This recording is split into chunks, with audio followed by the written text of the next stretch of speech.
இதயம் சீரியலோட 19th August எபிசோடில் என்ன நடக்குதுன்னு பார்க்கலாம்.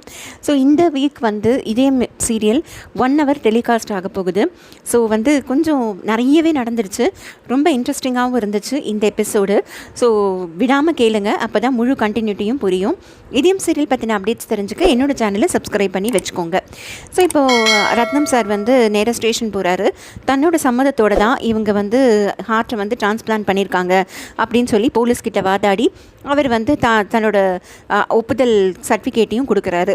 கூடவே அவர் வக்கீலையும் கூட்டிகிட்டு போயிட்டு வக்கீல்கிட்ட வந்து முன்ஜாமீன் வாங்க சொல்லியிருக்காரு. ஸோ முன்ஜாமீன் வாங்கிட்டு வக்கீலும் வந்துடுறாரு. போலீஸ் வந்து அந்த முன்ஜாமீனை பார்த்த உடனே சாரதாமாவையும் ஆதியும் ரிலீஸ் பண்ணிடுறாரு. பட் ஆனால் அவர் என்ன சொல்கிறாருன்னா, நாளைக்கு ஈவினிங்குள்ளே நீங்கள் வந்து பாக்கி 2 பேர், அதாவது தமிழையும் பாரதியும் நீங்கள் வந்து இங்கே ப்ரொடியூஸ் பண்ணணும். அப்படின்னா தான் இவங்களை நான் வந்து அந்த கேஸில் பிடிக்காமல் இருப்பேன், இல்லைனா அந்த கேஸில் பிடிச்சிருவேன் அப்படிங்கிற மாதிரி சொல்லி வெளியில் அனுப்புகிறாரு. ஸோ இப்போ வாசலுக்கு வந்த உடனே சாரதாமா வந்து ரத்னம் சாரை ரொம்ப தேங்க் பண்ணுறாங்க. இந்த மாதிரி நான் வந்து என் மனசில் பெரிய உறுத்தலாக இருந்ததை நீங்கள் தீர்த்து வச்சிட்டீங்க அப்படின்னு சொல்லி சொல்கிறாங்க. உடனே ரத்னம் சார் ரொம்ப மெச்சூர்டாக சொல்கிறாரு, உங்கள் நிலைமையில் நான் இருந்திருந்தாலும் இதான் பண்ணியிருப்பேன். ஒரு அம்மாவாக நீங்கள் என்ன செய்யணுமோ அதை செஞ்சீங்க. போகிற உயிரை வந்து நீங்கள் ஒரு உபயோகமாக யூஸ் பண்ணிக்கிட்டீங்களே தவிர வேறு எதுவும் இல்லைம்மா. இது மனுஷ மனசு அப்படி தாம்மா இருக்கும். நீங்கள் இதெல்லாம் பற்றி வருத்தப்பட வேண்டாம். யார் எப்படி எடுத்துக்கிட்டாலும் சரி, ஆதி என் புள்ள, வாசு அவனுக்குள்ளே உயிராக துடிச்சிட்ருக்காங்கிறத நான் நம்புகிறேன். அதனால் நீங்கள் இதை பற்றி வருத்தப்படாதீங்கம்மா. இப்போ கூட வந்து பாரதி வந்து இவ ஆதியை பார்த்தா மனசு மாறிடுவான்னு பயந்து தான் ஆதிக்கிட்டேருந்து ஒளிஞ்சிட்ருக்காளே தவிர பாரதி வந்து கண்டிப்பாக சேர்ந்து வந்து வாழ்வா. தம்பி, என் மருமகளும் என் பேத்தியும் எப்போ வந்தாலும் நீங்கள் அவங்கள ஏற்றுக்கிட்டு வாழணும் தம்பி. அது ஒன்று தான் நான் உங்ககிட்ட கேட்டுக்கிறது அப்படின்னு சொல்கிறாரு ரத்னம் சார். இது கேட்டவுடனே ஆதி சொல்கிறாரு, அப்பா நீங்கள் எதை பற்றியும் கவலைப்படாதீங்க, கண்டிப்பாக நான் வந்து பாரதியும் தமிழையும் நான் தேடி கண்டுபிடிச்சிருவேன்ப்பா அப்படின்னு சொல்கிறாரு. உடனே வந்து ரத்னம் சாரும் சொல்கிறாரு, ஆமாம் தம்பி, அதை நாளைக்கு சாயங்காலத்துக்குள்ளே பண்ணிவிடுங்க. அப்படி இல்லைன்னா திருப்பி கோர்ட்டு கேஸுன்னு நம்ம அலையிற மாதிரி இருக்கும் தம்பி, பார்த்துக்கோங்க அப்படிங்கிறாரு. உடனே ஆதி சொல்கிறாரு, இந்த கோர்ட்டுக்காகவும் கேஸுக்காகவும் நான் பயப்படல, நான் ஜெயிலுக்கு போகிறத பற்றியும் கவலைப்படல, ஆனால் என் தமிழையும் பாரதியும் நான் சீக்கிரமே கண்டுபிடிப்பேப்பா, நீங்கள் கவலைப்படாதீங்க அப்படின்னு சொல்கிறாரு. ஸோ இப்போ வந்து வீட்டுக்கு போகிறாரு நேராக ரத்னம் சார். அங்கே போன உடனே பிடிச்சி மரகதம்மாவை பிடிச்சி திட்டுன்னு திட்டுறாரு. நீ யாரை கேட்டு இப்படி பண்ண, ஏன் இப்படி பண்ண அப்படின்லாம் சொல்லி கேட்குறாரு. உடனே மரகதம்மா, உங்களுக்கு ஒன்றுமே தெரியாது, நான் நடந்ததெல்லாம் சொல்கிறேன் பாருங்கள், நம்ம வாசுவை கூறு போட்டு அவன் இதயத்தை எடுத்து இந்த ஆதி பையன் வச்சுட்ருக்கான் அப்படின்னு சொல்லி இப்போ தான் அவங்களுக்கு புதுசாக தெரிகிற மாதிரி எல்லா விஷயத்தையும் சொல்கிறாங்க. இதை கேட்ட உடனே அவர் ரத்னம் சார் சொல்கிறாரு, இதெல்லாம் எனக்கு ஏற்கனவே தெரியும். அந்த அம்மா வந்து நடந்த ஒரு விஷயத்தை தனக்கு சாதகமாக உபயோகப்படுத்தி அவ்வளோதான். நீயோ நானோ அந்த இடத்துல இருந்திருந்தோம்னா நம்ம பிள்ளை உசுரை காப்பாற்றுறதுக்கு இதே மாதிரி தான் நம்மளும் செஞ்சுருப்போம். சரி விடு, அதுக்காக என்ன பண்ண முடியும், இது இப்படி தான் நடக்கணும்னு விதி இருந்திருக்கு, நடந்திருக்கு. இதுக்காக நீ எதுக்கு போலீஸ் ஸ்டேஷன் வரைக்கும் போன, யார் உன்னை போக சொன்னது அப்படின்னு போட்டு மரகதம்மாவை போட்டு அடிக்கிறாரு. அடித்த உடனே அந்த இடத்துக்கு துரை வராரு. துரை வந்தோடனே, அப்பா என்ன போட்டு அம்மாவை அடிச்சிட்ருக்கீங்க, நான் சொல்லி தான் அம்மா பண்ணாங்க அப்படின்னு சொல்லி சொல்கிறாரு. இது கேட்ட உடனே ரத்னத்துக்கு இன்னும் கோவம் வந்துடுறது. அவர் சொல்கிறார், எனக்கு தெரியும்டா, உன்ன மாதிரி யாராவது தான் இப்படி ஒரு ஐடியா கொடுத்துருப்பீங்கன்னு அப்படின்னு சொல்லிட்டு அவர் துரையும் போட்டு அடிக்கிறாரு. அடி தாங்காமல் இன்னும் மேலே மேலே வேற பேசுகிறாரு. என்னப்பா ஆளே மாறிட்டீங்க, என்ன அவங்ககிட்டேருந்து நிறைய காசு வாங்கிட்டீங்களா, காசு வந்ததுனால எல்லாத்தையும் மாற்றிட்டீங்களா அப்படி இப்படின்னு சொல்லி பேசினோடனே இன்னும் ரத்னம் சாருக்கு பயங்கர கோவம் வந்து அவனை போட்டு இன்னும் நல்லா அடிக்கிறாரு துரையை. இந்த துரை வந்து என்ன பண்ணிடுறாரு, அடி தாங்க முடியாமல் ஒரு கட்டத்தில் ரத்னம் சாரை பிடிச்சி தள்ளி விட்டுறாரு. இதில் வந்து ரத்னம் சார் நேராக போய் செவுத்தில் மோதி அவரோட பின்மண்டையில் அடிபட்டு மயக்கம் போட்டு கீழே விழுந்துடுறாரு. அவருக்கு ஒரே ரத்தம் வர ஆரம்பிச்சிடுறது. உடனே இதை பார்த்தோடனே மரகதம்மா ஓடி வந்து ஒரே பயந்து போய் கத்துறாங்க, சீக்கிரம் ஆம்புலன்ஸை வர சொல்லு அப்படிங்கிறாங்க. தூமா அப்படின்னு சொல்லிட்டு அந்த இடத்த விட்டு ஓடி போயிடுறாரு துரை. ஸோ அதுக்கப்புறம் மரகதம்மா வந்து எப்படியோ கஷ்டப்பட்டு ரத்னம் சாரை கொண்டு வந்து ஹாஸ்பிட்டலில் சேர்த்துறாங்க. இந்த இடத்துக்கு தனம் வராங்க. தனம் வந்தோடனே கேட்குறாங்க, அப்பாவுக்கு என்னமா ஆச்சு அப்படின்னு கேட்ட உடனே எல்லாத்தையும் எக்ஸ்பிளைன் பண்ணுறாங்க மரகதம்மா. இது மாதிரி துரை தான் தள்ளி விட்டான், அவனை ஆம்புலன்ஸ் கூப்பிட்றான்னு சொன்னேன், எங்கேயோ ஓடி போயிட்டான். அதுக்கப்புறம் நான் பக்கத்து வீட்டுக்காரங்களை வச்சுக்கிட்டு தான் ஆம்புலன்ஸ் பிடிச்சி இப்போ கொண்டு வந்து இங்கே ஹாஸ்பிட்டலில் சேர்த்துருக்கேன். எல்லாம் வந்து இந்த ஆதி பையனால் தான். இவன் நம்ம வாழ்க்கையில் வந்ததுக்கப்புறம் தான் நமக்கு எல்லாமே தப்பாக நடக்குது. வந்து துரை ஏதோ வந்து அண்ணனுக்கு இப்படி ஆயிடுச்சேங்கிற ஆதங்கத்தில் உங்கள் அப்பா கிட்ட பேச போய் அவனு பிடிச்சி தள்ள போய் இந்த மாதிரி ஆயிடுச்சு. இதுக்கும் காரணம் வந்து அந்த ஆதிப்பைய தான் அப்படின்னு சொல்லி ஒரே கோவமாக இருக்காங்க. அப்போ உடனே டாக்டர் வராரு. டாக்டர் வந்து என்ன சொல்கிறாருன்னா, அவருக்கு வயசாகிடுச்சு, என்னம்மா இப்படியாம்மா அடிப்படுற அளவுக்கு ஒரு வீட்டில் பிரச்சனை நடக்கும் அப்படின்லாம் சொல்லி கேட்குறாரு. ஸோ எதுவாக இருந்தாலும் வெயிட் பண்ணி பார்க்கலாம், மெடிசன்ஸ் கொடுத்துருக்கோம், கொஞ்சம் வெயிட் பண்ணுவோம் அப்படின்னு சொல்லிட்டு போயிடுறாரு. ஸோ இப்போ அந்த இடத்துக்கு வந்து ஆதி வராரு. ஆதி வந்த உடனே இவங்களுக்குலாம் பயங்கர கோவமாயிடுது, தனத்துக்கும் மரகதத்துக்கும். உடனே அவங்க வந்து அவர் கேட்குறாரு, நான் அப்பாவை போய் ஒரே ஒரு வாட்டி பார்த்துட்டு போயிடுறேன், நான் அவங்களெல்லாம் டிஸ்டர்ப் பண்ண வரவே இல்லை, ஒரே ஒரு வாட்டி பார்க்குறேன் அப்படின்னு சொல்லி கேட்குறாரு. பட் இவங்க வந்து அலோவ் பண்ணவே இல்லை, முடியவே முடியாது, நீங்கள் வந்து அவங்கள பார்க்கவே கூடாது அப்படின்னு சொல்லி, ஒன்றால் தான் எல்லா பிரச்சனையும் அப்படின்னு சொல்லி ஆதியை பிடிச்சி திட்டிகிட்டு இருக்காங்க. அப்போ நர்ஸு உடனே வெளியில் வந்து உங்க 2 பேரையும் பார்க்கணுன்னு சொல்லி சார் கூப்பிட்றாரு அப்படின்னு சொல்லி சொன்னோடனே இவங்க 2 பேரும் உள்ளே போய் ரத்னம் சாரை பார்க்க போகிறாங்க. ரத்னம் சார் அப்போ வந்து அன்கான்ஷியஸாக இருக்கார். பட் ஆனால் அவருக்கு இன்னும் நினைவு தப்பாதனால அவர் வந்து என்ன பண்ணுறாருன்னா பாரதி பாரதி ஆதி தம்பி பாரதி அப்படின்னு சொல்லி புலம்பிக்கிட்டே இருக்காரு. மரகதத்துக்கும் தனத்துக்கும் என்ன பண்ணுறதுனே தெரியல. அவங்க அப்படியே முடிச்சுக்கிட்டு நிற்கிறாங்க.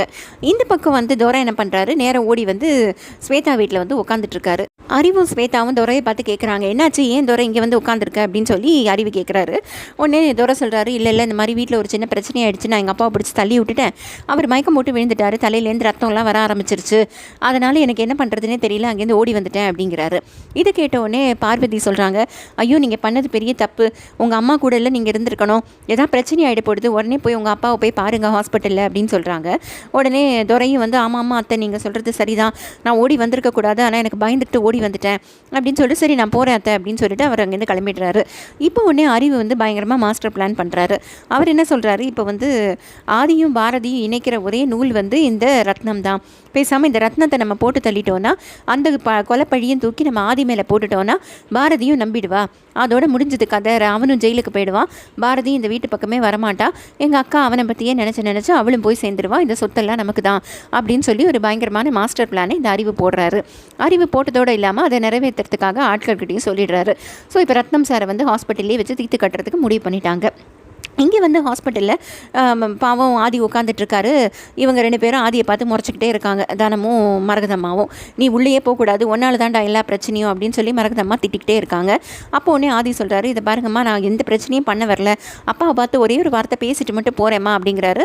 நாங்கள் இங்கே தானே இருக்கோம், உன்னை உள்ளேயே விடமாட்டோம், எக்காரணம் கொண்டு உன்னை உள்ளே விடமாட்டோம் அப்படின்னு இவங்க பேசிக்கிட்டே இருக்கும்போதே திடீர்னு நர்ஸு வந்து கதவை திறந்து சீக்கிரம் டாக்டரை கூப்பிடுங்க அப்படிங்கிறாங்க. டாக்டர் உடனே ஓடி போய் பார்க்குறாரு. அவர் ஏதோ கொஞ்சம் சீரியஸ் ஆகிட்டாரு நம்ம ரத்னம் சார். அதனால் ஏதோ மெடிசன்ஸ் எல்லாம் கொடுக்குறாங்க. உடனே டாக்டர் வெளில வந்துட்டு நீங்கள் 2 பேரும் கொஞ்சம் எங்கிட்ட வந்து பேசுங்க அப்படின்னு சொல்லி கூட்டிகிட்டு போகிறாரு. இவங்க உடனே வந்து ஆதி வரத்துக்கு பார்க்குறாரு. நீ வந்தேன்னா அவ்வளோதான் சொல்லிட்டேன் அப்படின்னு சொல்லி ஆதியை வெளியிலேயே வச்சுட்டு இவங்க 2 பேரும் உள்ளே போய் பேசுகிறாங்க.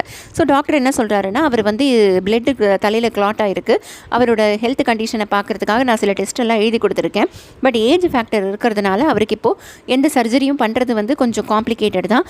பட் என்ன ஒரு நல்ல விஷயம்னா அவருக்கு இன்னும் நினைவு தப்பலை, அதனால் அவர் கோமாக்குள்ளே போயிட்டாருன்னா ரொம்ப கஷ்டமாயிடும். ஆனால் அவர் நினைவு தப்பாமல் இருக்கார், பாரதின்னு ஒரு பேரை வந்து சொல்லிக்கிட்டே இருக்காரு.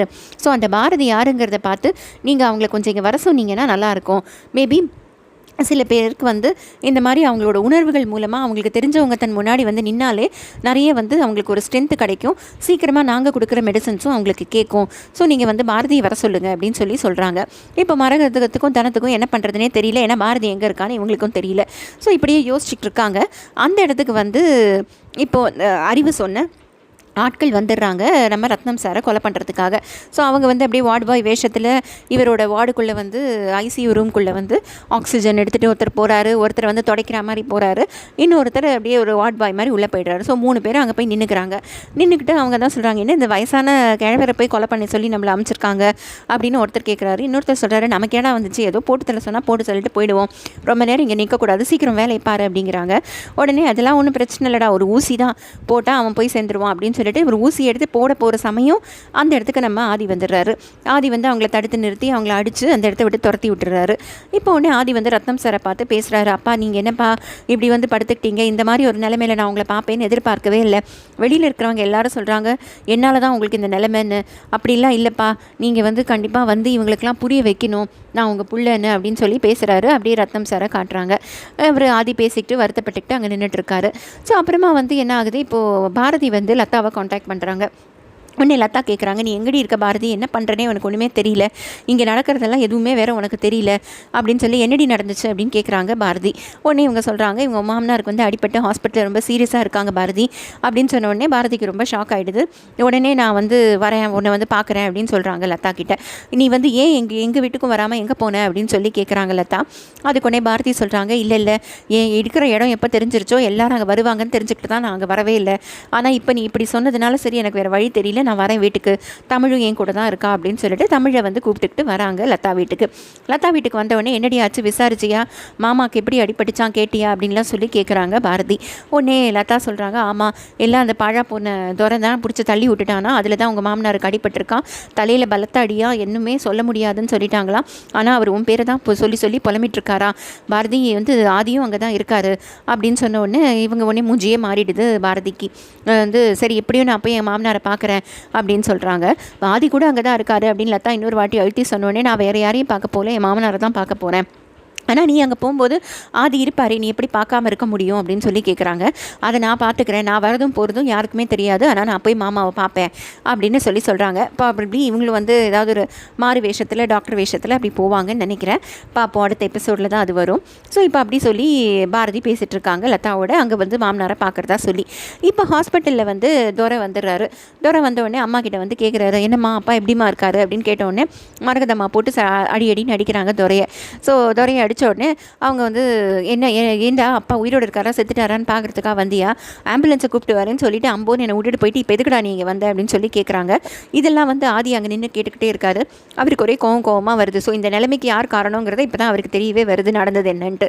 ஸோ இப்போ அவர் அப்படியே மூஞ்சி மாறிக்கிட்டே இருக்குது. இன்னொன்னே சொல்கிறாரு துரை வந்து, இல்லை நான் வேணும்னு எதுவுமே பண்ணலமா, அடியிலேருந்து தப்பிக்க கூட நான் பண்ணலமா, அவர் ஏதோ கோவத்தில் பிடிச்சி தள்ளி விட்டேமா, அவ்வளோதான், அது வந்து இப்படி போய் அவருக்கு அடிப்படும் நான் சத்தியமாக எதிர்பார்க்கலாமா அப்படின்லாம் சொல்லி சொல்கிறாரு. இதெல்லாம் கேட்டுட்டு இருந்த ஆதிக்கு பயங்கர கோவம் வந்துடுறது. உடனே திருப்பி வந்து துரையை வந்து சட்டையை பிடிச்சி உடனே கேட்குறாரு, ஏன்டா ஆட்டை கடிச்சு மாட்டை கடிச்சு கடைசியில் சொந்த அப்பாவையே இப்படி அடிக்கிற அளவுக்கு போயிட்டியா, நீலாம் ஒரு மனுஷனாடா அப்படின்லாம் சொல்லி கேட்குறாரு. உடனே துரை சொல்கிறாரு, ஆதி முதல்ல சட்டையிலேருந்து கையெடு, மரியாதை கேட்டுரும் அப்படிங்கிறாரு. உடனே இவர் சொல்கிறாரு, என்னடா மரியாதை உனக்கு அப்படின்னு சொல்லி 2 பேரும் சண்டை போட்டுக்கிறாங்க.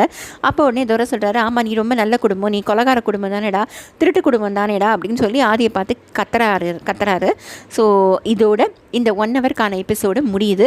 ஸோ அடுத்த எபிசோடு எப்படி இருக்குன்னு பார்ப்போம். ஸோ இது 1 ஹவருங்கிறதுனால அப்படியே ரொம்ப நேரம் இருக்குது சீரியலும், அதே மாதிரி ரொம்ப விறுவிறுப்பாகவும் இருக்குது.